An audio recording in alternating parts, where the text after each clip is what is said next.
Assalamualaikum warahmatullahi wabarakatuh. Selamat sore ya untuk rekan-rekan semuanya. Salam sejahtera selalu tentunya buat kita nih ya. Semoga di kesempatan yang baik ini kita dan ternak kita ini senantiasa diberi kesehatan dan juga kelancaran.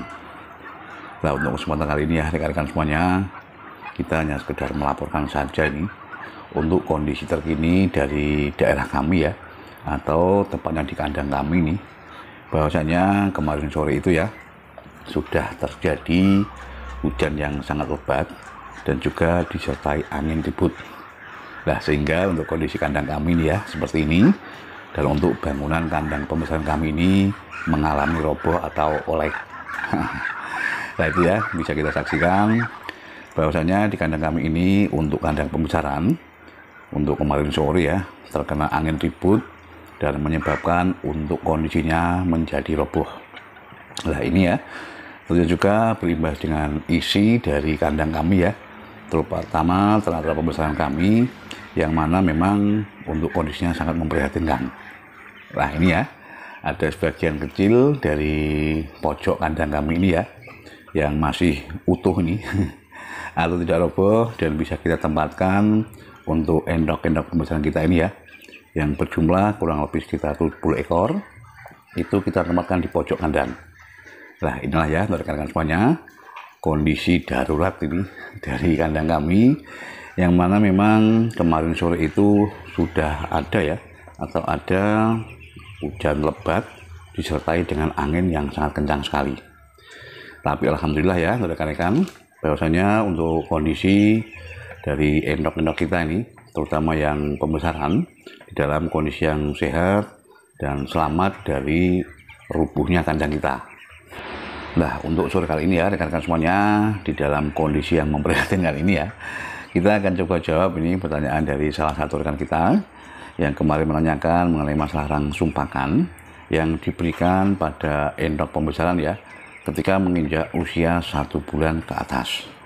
Nah ini ya untuk kondisinya kebetulan untuk ternak kita ini juga untuk usianya memang sudah menginjak 1 bulan. Nah untuk langsung pakan yang kita berikan ya untuk rekan-rekan bahwasanya kita sudah tidak menggunakan por lagi, kita cukup menggunakan katul halus, ada jagung giling dan juga konsentrat. Nah ini ya yang kita berikan untuk endok-endok kita ini belum kita kasih yang namanya ijuan. Nah nanti ya dimungkinkan ketika sudah menginjak usia 2 bulan ke atas untuk pakannya ini kita campur dengan azula. Dan nanti ke depan juga untuk endok pembesaran kita ini ya memang sengaja ke depan kita jadikan sebagai bahan siapan, yaitu siapan untuk indukan maupun juga siapan pejantan. Nah untuk masalah pakannya ini di dalam cuaca yang kurang bagus ini ya atau masa peralihan, silakan rekan-rekan semuanya menggunakan pakan yang betul-betul berkualitas, dalam artian pakan yang memang dibutuhkan ya oleh tubuh endok-endok kita ini yang kedepannya bisa menciptakan ya imunitas yang baik sehingga di cuaca yang kurang bagus itu bisa menguatkan imunitas dari tubuh mereka.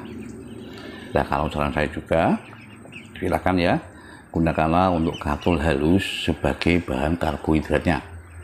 Nah mungkin nanti untuk pakan alternatifnya bisa kita berikan di usia 2 bulan up ya, sehingga untuk masalah tingkat keborosannya itu pun bisa kita siasati. Nah sedangkan untuk pakan indukan kita ya di cuaca yang mungkin agak berbeda ini ya tentunya juga untuk langsung makan kita harus konsisten ya rekan-rekan. Itu sudah saya sampaikan, kita menggunakan langsung pakan katul halus, jagung giling dan juga konsentrat petelur. Jangan lupa juga untuk masalah ijuannya ya sengaja memang kita menggunakan azula, walaupun seringkali juga ya atau kadang-kadang kita menggunakan yang namanya daun pepaya dan juga daun mengkudu. Tidak lupa ya untuk air mengaduk pakan kita menggunakan campuran jamu probiotik. Nah hal itu juga agar untuk imunitas dari endok-endok kita ini ya nanti bisa baik dan bisa menangkal kekhawatiran kita di mana musimnya memang musim pancaroba, dalam artian musim yang masih ekstrim ya dikarenakan peralihan dari musim kemarau ke musim penghujan. Nah, di dalam perawatan ini ya, jangan lupa pula silakan lakukanlah perawatan yang maksimal untuk kandang kita. Walaupun untuk kondisinya ya, seperti tadi di awal kondisi dari kandang pembesaran kita, yang terpenting di situ untuk masalah kebersihannya dan juga untuk antisipasi amoniak ya, itu harus nantiasa kita perhatikan juga. Usahakan untuk kotoran ya dari endok-endok kita ini senantiasa kita bersihkan sehingga bisa terbebas dari bau amoniak.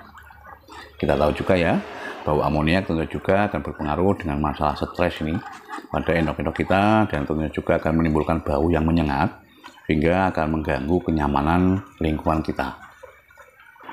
Nah, di dalam beternak endok itu ya rekan-rekan semuanya, manakala kita memasuki di musim peralihan, memang untuk perawatan harian ya, itu harus nantiasa kita lakukan secara konsisten. Dikarenakan apa? Biasanya untuk musim seperti ini ya, masalah penyakit itu memang sering juga menghampiri.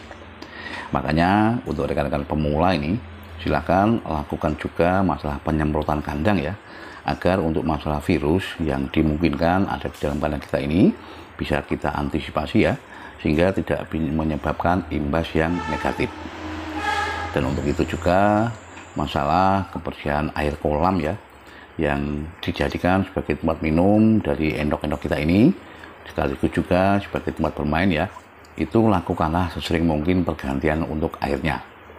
Nah, ini bertujuan juga agar untuk kondisi kolam tersebut ya senantiasa bisa bersih ini, sehingga untuk ketika diminum oleh ternak-ternak kita ini tidak menyebabkan imbas yang negatif terhadap permasalahan kesehatan pada tubuh endok-endok kita ini. Sehingga kedepannya ya, untuk usaha kita ini walaupun di musim ekstrim seperti ini senantiasa diberi kesehatan, dan tentunya juga ke depan bisa semakin menghasilkan. Nah, ini juga ya untuk masalah penyemprotan ini, penyemprotan kandang ya, kita menggunakan yang namanya antisep, yaitu Baiklin dengan perbandingan 1:9 ya. Dalam artian 1 Baiklin 9 air ini, kita harus selalu kontinu melakukan proses penyemprotan air ya, atau penyemprotan kandang maksudnya, manakala untuk musim-musim seperti ini. Dikarenakan apa ya rekan-rekan semuanya, kita tahu memang untuk virus ini ya biasanya memang dibawa oleh angin, dan kita takutnya ya apabila untuk kondisi kandang ini tidak steril bisa menyebabkan imbas yang kurang baik terhadap masalah kelangsungan hidup dari ternak-ternak kita. Nah, mungkin hanya itu ya untuk rekan-rekan semuanya, sedikit yang bisa kita sampaikan ini. Doakan saja ya secepatnya untuk kandang pembesaran kita itu bisa kita perbaiki ya, dan bisa kita jadikan sebagai tempat ternak endok pembesaran. Tetap semangat untuk semuanya. Ayo ternak gen kepenak. Wassalamualaikum warahmatullahi wabarakatuh.